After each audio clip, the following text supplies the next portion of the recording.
ஆக்சுவலாக என்னோட வேல்யூ வந்து ஸ்ட்ரிங் வேல்யூவாக இருக்கும். ஓகேவா? ஸோ அப்போ நீங்கள் இது எல்லாத்தையும் ப்ளஸ் பண்ணும்போது ஆட்டோமேட்டிக்காக இதோட வேல்யூ சின்றது என்னன்னா ஒரு ஸ்ட்ரிங்காக ஒரு பேராக தான் ஸ்டோர் ஆக முடியும், ஒரு நம்பராக எடுத்துக்காது. ஓகேவா? ஸோ அப்போ நம்ம கேரக்டர் நம்ம ஸ்டோர் பண்ணணும் அப்படின்னா இது டபுள் கோட் யூஸ் பண்ணி சிங்கிள் கோட் இல்லை டபுள் கோட் ரெண்டு யூஸ் பண்ணலாம், இப்படி கொடுத்துக்கலாம். ஸோ ஓகே, இது மாதிரி அப்பன் பண்ணுறது நிச்சயமாக வேல்யூஸ்லாம் கொடுத்து உங்கள் ஸ்க்ரீனில் வருதான்னு செக் பண்ணி பாருங்கள் ஜாவாஸ்கிரிப்ட் யூஸ் பண்ணி. ஸோ அடுத்து text area element. So text area element already நம்ம பார்த்தாச்சு. ஸோ 1 செகண்ட் சொல்லிடுறேன்.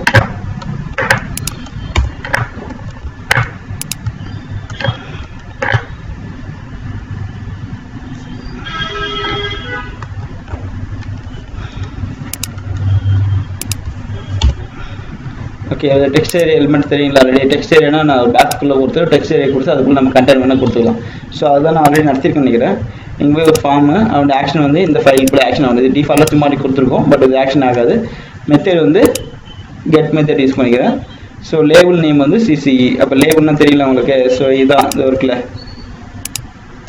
லேபிள். ஓகேவா?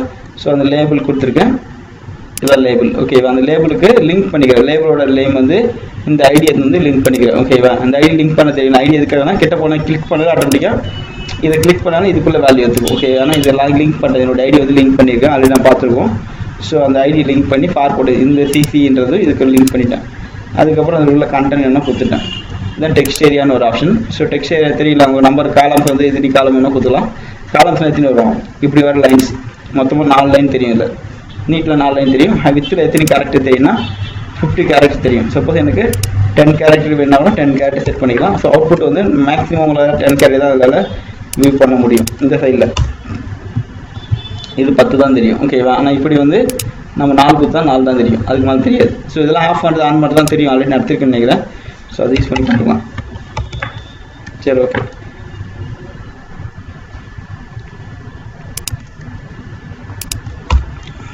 இப்போ 100 கேரக்டர்ஸ் வரைக்கும் நம்ம ஷோ பண்ணி காமிக்கும்.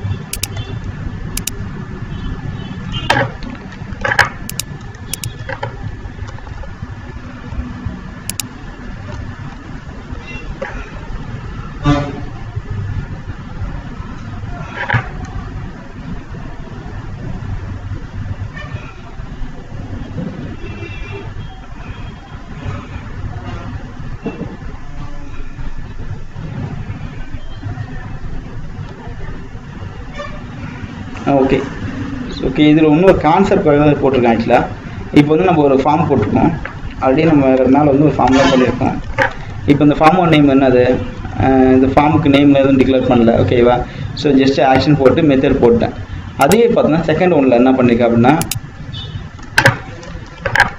ஒரு ஆக்சுவலாக ஃபார்முக்குள்ளே இருக்கிறது மட்டும்தான் கண்ட்ரோல் ஆகும். இந்த ஃபார்ம் ஸ்டார்ட் பண்ணிடுவோம்ல, இங்கேருந்து இதுக்குள்ளே என்ன டேட்டா இருக்கோ அது மட்டும் தான் நமக்கு சென்ட் பண்ணால் சப்மிட் பண்ணால் அதுக்குள்ளே இருக்க டேட்டா தான் போகும். பட் அவுட் ஆஃப் இருக்க டேட்டாஸ் நமக்கு போகணும் அப்படின்னா அதுக்கு ஒரு மெத்தட் இருக்குது. ஸோ அதை தான் நம்ம பார்க்க போகிறோம். அவுட் ஆஃப் ஏரியானா சப்போஸ் நீங்கள் இதுக்குள்ளே என்னென்ன சொல்லிங்களோ அந்த இப்போ ஃபார்ம் அப்படின்னு டிக்ளேர் பண்ணிட்டீங்க. இந்த ஃபார்முக்குள்ளே என்னென்ன டேட்டா கொடுத்து நீங்கள் சப்மிட் பண்ண ப்ரெஸ் பண்ணால் அந்த டேட்டா வந்து சென்ட் ஆகும். ஸோ அதுவே எனக்கு வெளியே ஒரு அர்த்தம் கொடுத்துருக்கேன். இதுக்கு இந்த ஃபார்ம் ஏரியாவுக்கும் அதுக்கு சம்மந்தம் இல்லை, வெளியே இருக்குது. பட் அந்த டேட்டாவும் இதை சப்மிட் பண்ணும்போது நம்ம சென்ட் ஆகணும் அப்படின்னா ஸோ அதுக்கான மெத்தட் தான் நம்ம பார்க்க போகிறோம். இப்போ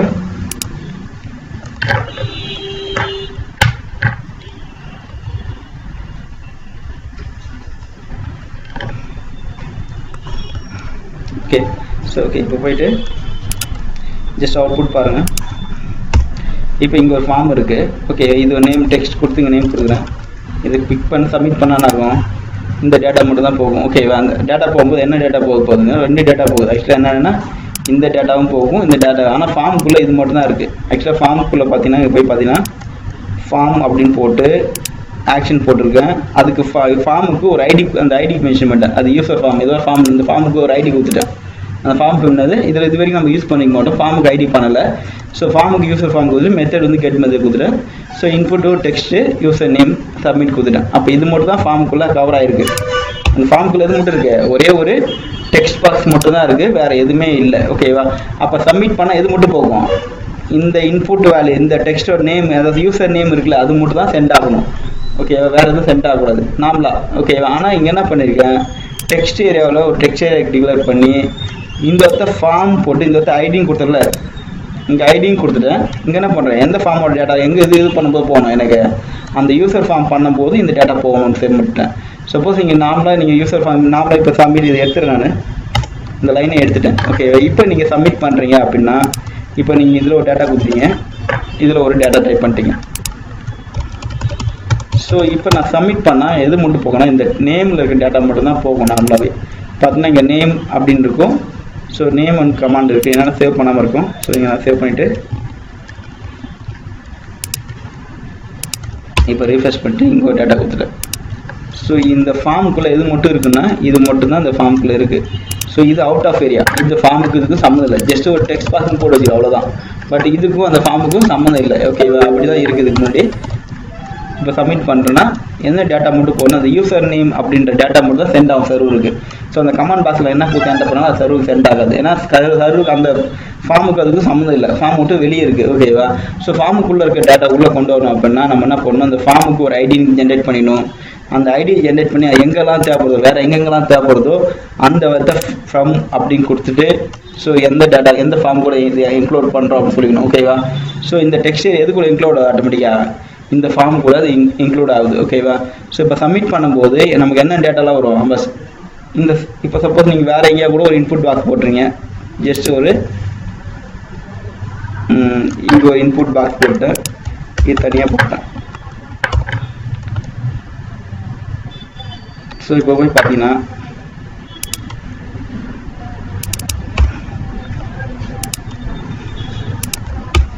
ஸோ இங்கே டெக்ஸ்ட் பாக்ஸ் ஒன்று இருக்குது. இந்த டெக்ஸ்ட் பாக்ஸ் நான் எதாவது நேம் அடிச்சுட்டு ஓகே இங்கே எதாவது படிச்சிட்டேன். ஓகேவா, இப்போ எது மட்டும் போகணும், சப்போஸ் நான் இதில் ஒரு நேம் அடிக்கிறேன், வீரான்னு அடிக்கிறேன். அடுத்தது இங்கே வந்து சிசின்னு அடிக்கிறேன், இங்கே பாண்டிச்சேரின்னு அடிக்கிறேன். ஸோ சப்மிட் கொரி பண்ணால் நமக்கு என்ன டேட்டா போகுது பார்த்தீங்கன்னா 2 டேட்டா உள்ள வெளியே போகுது. ஒன்று வந்து யூசர் நேம் அப்படின்னு ஒன்று, இன்னொன்று கமாண்ட் ஒன்று. ஸோ யூசர் நேம் அப்படின்னு ஏன் போகுதுன்னா இந்த ஃபார்ம் கொடுத்துட்டேன், அதே பேரை தூக்கி நான் இதுலேயும் நான் மென்ஷன் பண்ணிட்டேன் அப்படின்னா இந்த டேட்டாவும் நமக்கு போகும். ஓகேவா, சர்வரில் தனித்தனியாக கூட கொடுத்துக்கலாம், ஃபார்முக்கு அது சம்மந்தம் இல்லாமல் தனித்தனி டேட்டா ஃபார்ம்ஸ் இன்புட் கொடுத்துக்கலாம். ஸோ அந்த இன்புட் கொடுத்தோடனே ஆட்டோமேட்டிக்காக நான் இந்த ஐடியோட இன்புட் எங்கெல்லாம் இருக்குதோ இந்த சப்மிட் பண்ணும்போது அதோட டேட்டாவும் சேர்ந்து போகும். ஸோ இப்போ போய் பார்த்தீங்கன்னா உங்களுக்கு இப்போ சப்மிட் பண்ணுறேன். ஸோ இங்கே 3 டேட்டா உங்களுக்கு உள்ளே போகும். ஸோ ரீஃப்ரெஷ் பண்ணிட்டு பண்ணுங்கள்.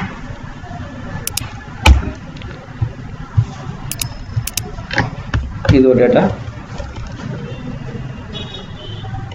இது ஒரு டேட்டா, இது ஒரு டேட்டா. ஸோ சப்மிட் பண்ணுறேன், ஆட்டோமேட்டிக்காக நமக்கு இந்த 3 டேட்டாவும் போகும். ஸோ இங்கே பார்த்தீங்கன்னா உங்களுக்கு எது போகுது 1. ஸோ சேவ் பண்ணாமல் இருக்கேன், இது வருவோம். சரி ரைட்,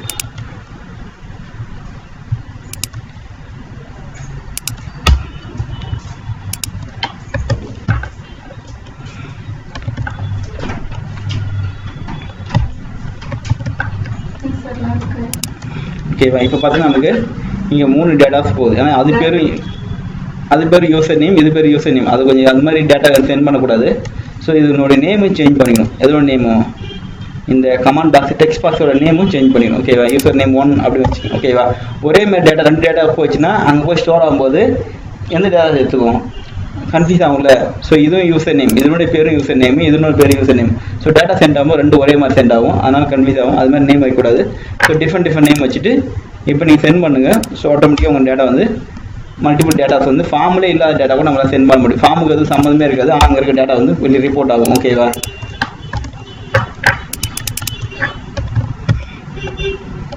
ஸோ சப்மிட் பண்ணுறேன்.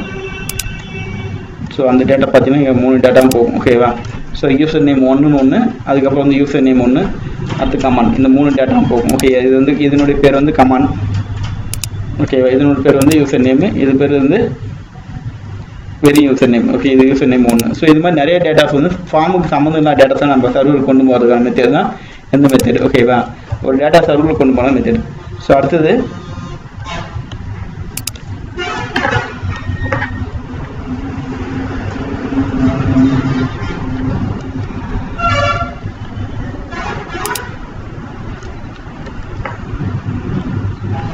இதெல்லாம் சின்ன கமாண்ட் தான். ஸோ ஆல்ரெடி பார்த்தது தான் இதுவும். ஸோ என்னென்னா ஒரு எலிமெண்ட் இருக்குது, அது நம்ம டைம் மென்ஷன் பண்ணுறோம் அப்படின்னா அதுக்கு முன்னாடி டைம் அப்படின்னு டேக் யூஸ் பண்ணீங்க. ஓகே, அது டைம்னு ஐடென்டிஃபை பண்ணுறதுக்காக தான், வேறு ஒன்றும் இல்லை. ஸோ டைம் அப்படி கொடுத்துக்கலாம். எங்கெல்லாம் டைம் கொடுக்கலாம் அங்கெல்லாம் டைம் சொல்லிங்க. ஓகேவா? அதே டேட் அண்ட் டைம் மென்ஷன் பண்ணிங்கன்னா டேட் அண்ட் டைம் அப்படி ஃபுல்லாக கொடுத்துங்க. ஓகேவா?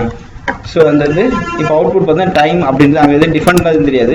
பட் ஒரு டைம் ஒரு இன்புட் நம்ம கொடுத்துருக்கோம் அப்படின்னு தெரியுதுக்காக தான் அந்த மெத்தட் யூஸ் பண்ணுறோம். நீங்கள் பார்த்தீங்கன்னா உங்களுக்கு இது ஒரு டைமு, இது ஒரு டைம் நமக்கு தெரியும். ஓகே, அது டைம் ஐடென்டிஃபை பண்ணிக்கும். ஓகே, இந்த டேக் கீழே வந்து டைம் கொடுத்துரும். அது இண்டிபெண்டன்ஸ் டேன்றது எதுவும் தெரியாது. ஆனால் வந்து அதுக்கு ஒரு டேட்டை நம்ம சர்வருக்குள்ளே ஸ்டோர் பண்ணி வச்சுருக்கோம். சரி, பேக்கெட்டில் வச்சுருக்கோம். இந்த டேட்டா வந்து நமக்கு வந்து அந்த டிஃபரெண்ட் பர்சன்ஸ் யாராவது கேட்கும்போது இந்த டேட்டா சொல்லுவோம். இண்டிபெண்டன்ஸ் போட்டு அந்த டேட்டா சொல்லுவோம். ஓகே, டேட்டா இது வந்து அவுட்புட்டில் வராது. ஓகேவா? ஆனால் அந்த டேட்டா நமக்கு மென்ஷன் பண்ணிக்கிறோம் அதுக்காக. ஓகேவா? அது மாதிரி வீடியோ கண்ட்ரோல் பண்ணுறதுக்காக மெத்தேடு ஆல்ரெடி நான் வீடியோ கண்ட்ரோல் மெத்தட் சொல்லியிருக்கேன்னு நினைக்கிறேன். வீடியோ வித்து வந்து எவ்வளோ பண்ணணும், வீடியோன்னு கொடுத்து வித்து நைட்டு கண்ட்ரோலர்ஸ் அப்படின்னா கீழே வரதான் கண்ட்ரோலர்ஸ். இப்போ போய் பார்த்தீங்கன்னா நீங்கள் இது வரைக்கும் ஆஃப் பண்ணிக்கிறேன்.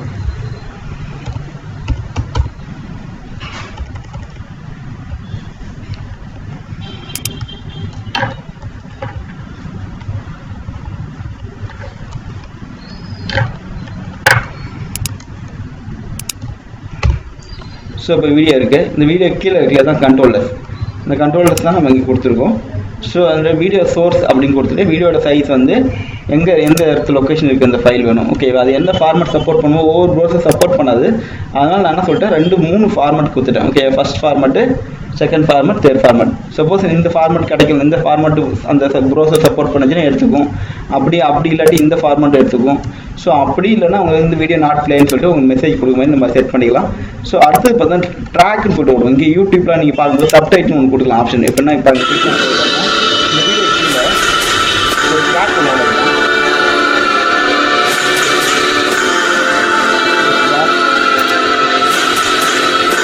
ஸோ ட்ராக் பண்ணி காமிக்கிறேன்.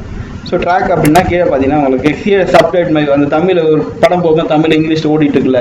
ஸோ அந்த வேர்ட்ஸை நம்மளே வந்து அந்த ஸ்க்ரீன் ப்ளே பண்ணணும். எப்படின்னா ஸோ அந்த வேர்டுக்கான ஒரு ஃபைல் ரெடி பண்ணலாம். ஆக்சுவலாக என்னென்னா எனக்கு இங்கிலீஷில் இருந்து பின்னாடி ஓடிட்டு இருக்கணும் போகணும் அப்படின்னா அவங்க பேசுறது என்ன லாங்குவேஜ்னா இருக்கலாம். பட் என்ன பண்ணுவோம், இங்கிலீஷில் கீழே வந்து அந்த சொல்கிற வேர்ட்ஸ்லாம் போகணும் அப்படின்னா அதுக்கு ஒரு ஃபைல் நம்மளே ரெடி பண்ணணும்.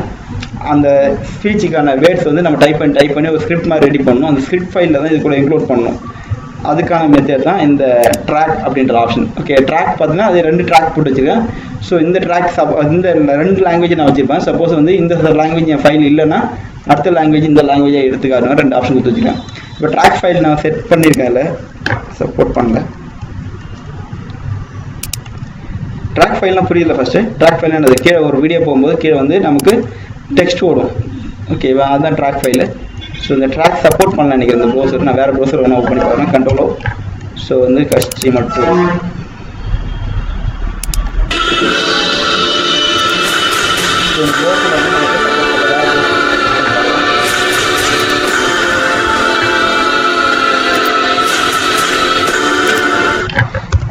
அது கொஞ்சம் பெருசாக வரும் அந்த கமாண்ட் கான்செப்ட்டு.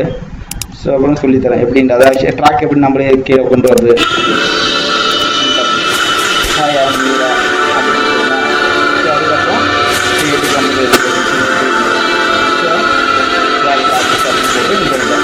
ட்ராக் ரெடி பண்ணணும் அப்படின்னா ஒன்றும் இல்லை, ஜஸ்ட் சிம்பிள் மேட்டர் தான். ஆனால் என்ன பண்ணணும், நீங்கள் அதை டைப் பண்ணணும். ஒரு நோட் பேடில் போயிட்டு நான் என்னென்ன வரணும், எந்தெந்த செகண்டுக்குலாம் என்னென்ன கீழே வரணும் அப்படின்ட்டு டைப் பண்ணணும். ஸோ அதுக்கான ஃபைல்ஸ் நான் போட்டு வச்சுருக்கேன். அந்த ட்ராக் ஃபைல் ஓப்பன் பண்ணி பார்த்தா உங்களுக்கு ஐடியா தெரியும் எப்படி பண்ணுறது. சிம்பிளாக தான் இருக்கும். ஸோ ட்ராக் ஃபைல் பார்த்தீங்கன்னா ஈக்குவலரை HTML classes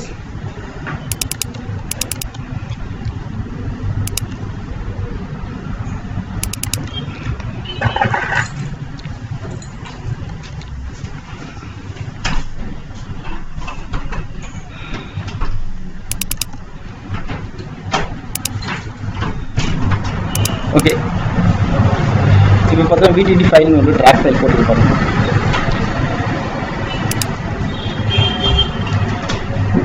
இதுதான் அந்த ட்ராக் ஃபைலு. இப்போ அந்த ட்ராக் ஃபைலை ஓப்பன் பண்ணி காமிக்கிறேன். எப்படின்னா கோட் பண்ணியிருக்கேன்னா இப்போ அப்படி ஓப்பன் எடுத்து நீங்களே ஒரு ஃபைல் ஸ்டோர் பண்ணணும். ஆனால் ஃபைல் என்ன நோட் பேட் ஓப்பன் பண்ணி டைப் பண்ண வேண்டாம். ஆனால் சேவ் பண்ணும்போது VTTன்னு சேவ் பண்ணணும். அந்த ஃபைல் நேம் வந்து VTTன்னு வச்சு சேவ் பண்ணணும். நான் .html சேவ் பண்ணுற மாதிரில அது மாதிரி .vtன்னு வச்சு ஓப்பன் வித் நான் ஓப்பன் பண்ணி பண்ணிக்கிறேன். நோட் பேடில் ஓப்பன் பண்ணி காமிக்கிறேன் அந்த ஃபைலை உங்களுக்கு.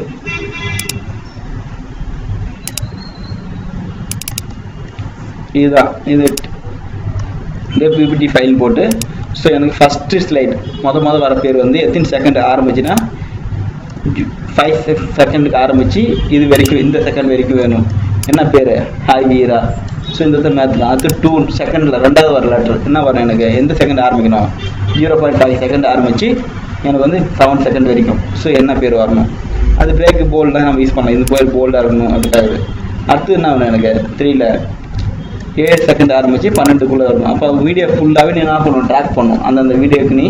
ஸோ டைப் பண்ணிட்டு வரணும். ஆனால் இது ஆட்டோமேட்டிக் கன்வெர்ட்டிங்ஸ் ஆப்ஷன் நிறையா இருக்குது. ஆக்சுவலாக அந்த வீடியோ போட்டுன்னா வீடியோவில் வந்து கன்வெர்ட் பண்ணுற மாதிரி சாஃப்ட்வேர் இருக்குது. அந்த டேக் ஃபைல் நம்மளே ஒன்று டைப் பண்ண டைம் அவ்வளோ ரெடி பண்ணுறதுக்கு. ஸோ அதுக்காக நெட்டில் நிறைய சாஃப்ட்வேர் இருக்குது. அதில் போய் நீ போய்ட்டு அந்த ஸ்பீக்கிங் அதுவே கன்வெர்ட் பண்ணி இது மாதிரி டைம் டிலே வந்துடும். ஓகேவா? அந்த டைம் டிலே வந்து அந்த ஃபைலை நம்ம அட்டாச் பண்ணி விட்டோம். அது ஆட்டோமேட்டிக் போகும்போது என்ன அதுவும் சேர்ந்து அந்த வாய்ஸோட ஒரு பின்னாடி வரும். ஸோ இது நான் மேனுவலாக ரெடி பண்ணது. பட் மேனுவலாக ரெடி பண்ணது நம்ம கஷ்டமாக இருக்கும். நம்ம என்ன பண்ணலாம்? இப்போ நெட்டில் போய்ட்டு அந்த விடிடி ஃபைல் ஒரு வீடியோ கொடுத்துட்டு அதுக்கான விடிடி ஃபைல் வேணும்போது ஆட்டோமேட்டிக்காக அந்த டெக்ஸ்ட்டுக்கு ஆட்டோமேட்டிக் கிரியேட் ஆகும். ஆனால் அது மிஸ்டேக்ஸ்லாம் இருக்கும். கரெக்டாக அந்த வாய்ஸ் வந்து கரெக்டாக கன்வெர்ட் ஆகுது கொஞ்சம் கஷ்டமாக இருக்கும். அப்போ நம்ம ஒரு டைம் செக் பண்ணிவிட்டு அதை நம்ம ட்ராக் பண்ணிக்கலாம். ஓகேவா? அது மாதிரி அந்த ஃபைல்ஸும் எனக்கு கூட வரணும். இப்போ நான் மாற்றிருக்கேன் பாருங்கள் வீரான்னு இருக்குல்ல. ஸோ இங்கே வந்து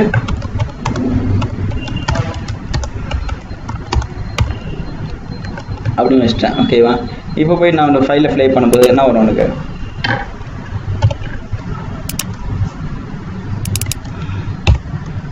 ஸோ இப்போ ப்ளே கொடுக்குறேன். Hi how are you. நான் அந்த செகண்டுக்கு hi how are you. So ஒவ்வொரு செகண்டுக்கு நம்ம அதை பேஸ் பண்ணி பண்ணிக்கலாம். ஸோ இதுதான் அந்த ஆப்ஷன். ட்ராக் ஃபைல் அப்படின்னா so multi track file set பண்ணிக்கலாம். எப்படி மல்டி வீடியோ செட் பண்ணுறோமோ அது மாதிரி மல்டி ட்ராக் செட் பண்ணிக்கலாம். மல்டி ட்ராக் ஏன் செட் பண்ணுறோம் அப்படின்னா இந்த ஃபைல்ஸ் இல்லைன்னா இந்த ஃபைல் இந்த ஃபார்மெட் இந்த லாங்குவேஜ் எடுத்துக்க அப்படிங்கிறத இந்த ஃபார்மெட் கொடுத்துருவோம். சப்போர்ட் பண்ணுறதுக்காக கொடுத்துருவோம். ஓகேவா? புரியுதா? ஸோ வீடியோவும் மல்டியாக கொடுக்குறோம். ஏன் மல்டியாக கொடுக்குறோம் அப்படின்னா ஒவ்வொரு ப்ரோஸும் சப்போர்ட் பண்ணால் போகும். ஸோ அப்போ இந்த வீடியோ கமாண்ட் கூட ஒரு சில இதில் சப்போர்ட் பண்ணாமல் போகும். அந்த HTML அவங்க யூஸ் பண்ணுற ப்ரோஸோட விஷன் பொறுத்து தான் மாறும். ஸோ அதுக்கு தகுந்த மாதிரி நம்ம ட்ராக் ஃபைல் செட் பண்ணிக்கலாம். ஓகே, இந்த ட்ராக் அப்படின்றது புது கான்செப்ட் அவ்வளோதான். மற்றபடி இதில் வந்து புதுசாக வீடியோ தான் உங்களுக்கு ஆல்ரெடி இன்சர்ட் பண்ண தெரியும். ஓகே, இப்போ ட்ராக் கூட கொடுத்துக்கலாம். அந்த ட்ராக் கீழே வந்துட்டு இருக்கும் அவ்வளோதான். ஓகேவா? ஸோ அடுத்தது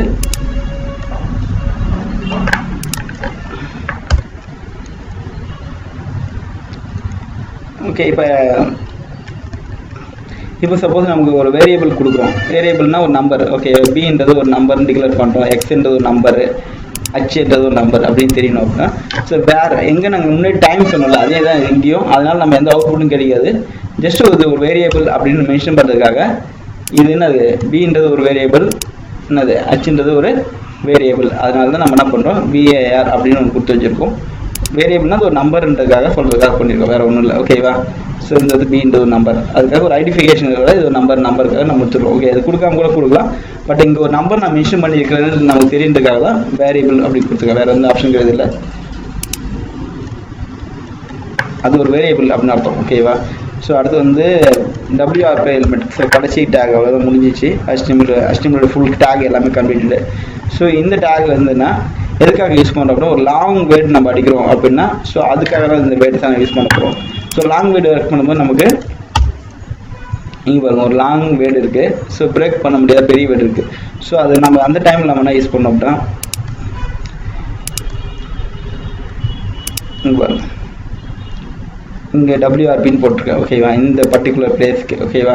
ஸோ அப்போ என்ன அது அவுட்புட் வந்தோம்னா இங்கே பாருங்கள் அது கூட கண்டினியூவாக தான் வந்துடும். அது லாங் வேர்ட்ஸ் அப்படி இவ்வளோ பெரிய லென்த் ஆஃப் வேர்டெலாம் இல்லை. அப்படி ஏதாவது வேர்டு வந்துச்சுன்னா பெரிய லென்த் ஆஃப் வேர்டு வருதுன்னா ஸோ இந்த மாதிரி நம்ம யூஸ் பண்ணிக்கலாம். அந்த வேர் அப்படின்றது சரி இந்த டேக் யூஸ் பண்ணி நம்ம கண்டினியூவாக அடிக்கலாம். பெரிய வேர்ட்ஸ்லாம் நமக்கு வேணும்னா இது மாதிரி பண்ணிக்கலாம். அதுக்காக தான் எனக்கு வேறு எதுவும் கிடையாது. ஸோ ஓகே, இவ்வளோ தான் HTML இருக்குது ஃபுல் டேக்கு. ஸோ அதுக்கப்புறம் CSSல நீங்கள் மோஸ்ட்லி வந்து அந்த நான் என்ன டேக் சொன்னேன் அதெல்லாம் ஒர்க் அவுட் பண்ணி பாருங்கள். CSல ஒரு டைம் நடத்துகிறேன், திரும்ப ஃபஸ்ட்லேருந்து ஒரு டைம் வரலாம். ஸோ அவ்வளோதான் முடிஞ்சிடும். இதுக்கப்புறம் நீங்கள் வெப் டிசைன்ஸ் எல்லாம் பண்ண கற்றுக்கணும். இது பேஸ் பண்ணி தான் வெப்சைட் டிசைனிங்லாம் ஓவர். அவ்வளோதான் முடிஞ்சிச்சு. Okay, thank you.